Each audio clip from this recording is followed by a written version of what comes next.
The Chancellor is still with me, and we're joined once again by his would-be nemesis, Ed Balls. Welcome back to you both.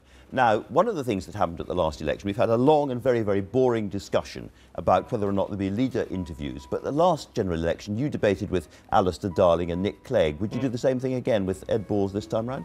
Well, I'm sure we'll have a debate of the various finance spokesmen of the different parties. We had one at the last election. But I think it's sensible to let the broadcasters and the party leaders work out their plan, and then we'll work out our plans. But I'm looking forward to it, Ed.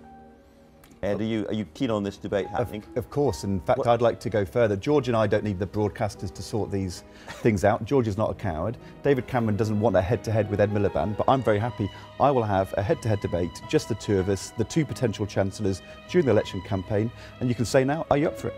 Well, as I say, I'm happy to have these we can sort chancellors' debates as we did in the last election. Come on, George, let's go for it. Well, I'm happy to meet you in a debate. We should shake it and go for it. 1 to 1. 1 to 1. Ed, I'm not going to... I'm 1 to 1. happy. 1 to 1. Well, we're going to see who else wants to be part of that.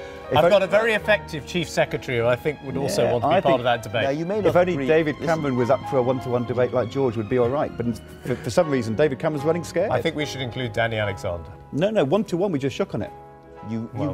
There is a horrible, horrible rumour going around Westminster that actually, although you may disagree on various things, you get on very well. Is that true? Well, I think I think we do get on reasonably well. We spent so much time on this sofa over the years. I wouldn't say we're the best of friends, but look, I think in politics you do have to try and detach the personal from the professional. And look, we have passionately different ideas about what needs to happen to the country, but that doesn't mean we should be uncivil to each other.